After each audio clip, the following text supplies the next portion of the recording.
नवी मुंबईत धक्कादायक प्रकार. तुर्भे पोलीस ठाण्यामध्ये महिला पत्रकाराशी गैरवर्तन. पीडित मुलांना न्याय मिळवून देण्यासाठी आणि न्यूज कव्हर करण्यासाठी गेलेल्या महिला पत्रकाराशी तुर्भे पोलीस ठाण्यातील वरिष्ठ पोलीस अधिकारी यांनी अयोग्य भाषा वापरली, तसेच खोटे गुन्हे दाखल करण्याची धमकी दिली.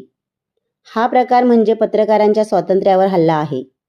गुन्हेगार अटल आहेत, पण पोलीस प्रशासन कारवाई करत नाहीत. याउलट आरोपींना मदत करत आहेत.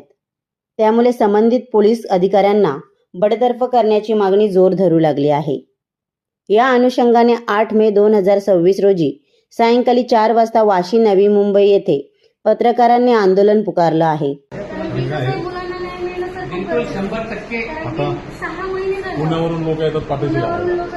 पाठीशी ही गोष्ट खूप चुकीची आहे. कारण की मला असं वाटते 300 करोडचा गुन्हा दाखल केलेला अटल गुन्हेगाराला तुम्ही पाठीशी घालायचा प्रयत्न करताय.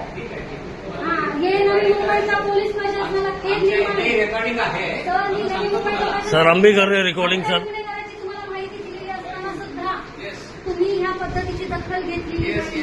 दखल आम्ही घेतलेली आहे. दखल घेतलेली नाहीये. दखल घेतलेली आहे. तुमचं ऍप्लिकेशन घेतलेलं आहे. मला रिटर्नमध्ये उत्तर देणार आहे. माझ्याशी वाद घालायचा नाही. माझ्याशी वाद घालायचा नाही. माझ्याशी बोलणार आहे. माझ्याशी वाद घालायचा नाही. आपण कंप्लेंट कंप्लेंट आम्ही कंप्लेंट घेतली आहे. तुम्ही हात खाली करून बोलायचं माझ्याशी. इथं आवाज नाही वाढवायचा. तुम्ही डायरेक्ट एंट्री घेऊन घ्यायची. डायरेक्ट एंट्री घेऊन घ्या.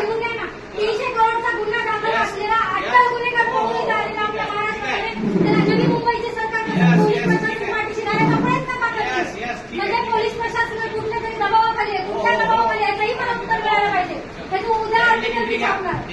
हो, मी छापणार. हे असे हो, जर तुम्ही आम्हाला न्याय द्यायला नका, आम्ही इथेही असू. इथेही आम्ही उपोषणाला सुद्धा आम्हाला न्यायाची अपेक्षा आहे.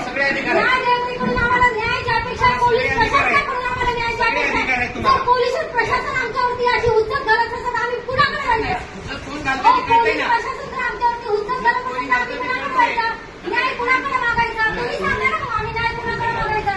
त्या व्यक्तीकडे जाऊन आम्ही न्याय मागतो. ते बोलले होते. सर, तुम्हाला पुरावे दिलेत मी. सगळे पुरावे असताना देखील तुम्ही पाठीशी घालता आरोपींना. त्याच्यावरती गुन्हे दाखल आहे.